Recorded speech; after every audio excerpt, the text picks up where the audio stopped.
गरीब की उड़ान। एक छोटे से गांव में एक सकूबाई नाम की औरत रहती थी।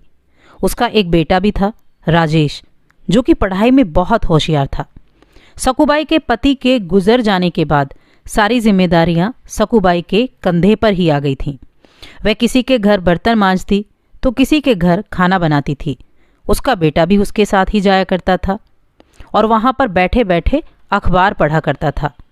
एक दिन जब वह अखबार पढ़ रहा था तो एक औरत आकर बोली, अरे राकेश, अखबार पढ़ने से तू कौन सा बड़ा अफसर बन जाएगा, जाकर अपनी माँ का हाथ बटा।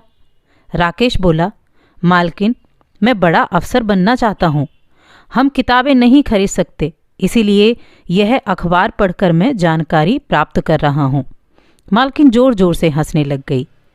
ये देखकर सकूबाई अपने बेटे को लेकर घर चली गई। उसके बाद उसने शादियों में रोटी बनाने का काम शुरू कर दिया।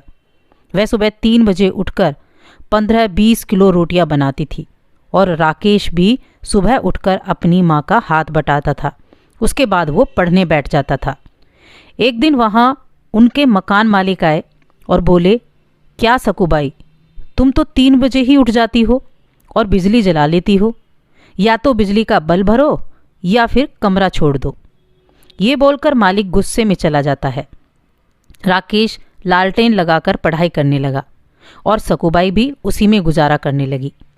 ऐसे ही कई सालों तक राकेश पढ़ता रहा और हमेशा अव्वल नंबर लाने लगा। राकेश की लगन देखकर उसके गुरुजी ने उसे दिल्ली जाने की सलाह दी और खर्चा भी खुद उठाने की जिम्मेदारी ली।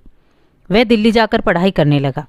एक दिन जब वह परीक्षा देने के लिए जा रहा था तो उसे एक गाड़ी ने टक्कर मार दी और उसके सर पे और बाएं हाथ में चोट लग जाती है। तब वह दाएं हाथ से लिखने का निर्णय लेता है। वह अपने पूरे साल को बर्बाद होने से बचाकर परीक्षा देने के लिए निकलता है। वहां जाकर उसने परीक्षा दी और फिर बाद में अस्पताल जाकर अपना इलाज कराया। राजेश ने वहां भी अपनी पढ़ाई जारी रखी और इंटरव्यू दिया। इंटरव्यू देने के बाद वह अपने गांव वापस लौट जाता है। थोड़े दिन बाद उसकी माँ अखबार खरीद कर लाती है और राकेश को अपना रिजल्ट देखने को कहती है। राकेश खुश होकर बोलता है, माँ, मैं पास हो गया, मैं अफसर बन गया। उन दोनों की आंखों से आंसू बहने लगते हैं। तो दोस्तों, इस कहानी से आपको पता चला होगा कि हमें हमेशा अपना लक्ष्य प्राप्त करने के लिए मेहनत करते रहना चाहिए। अगर आपको ये कहानी पसंद आई है तो वीडियो को लाइक करें और चैनल को सब्सक्राइब ज़रूर करें।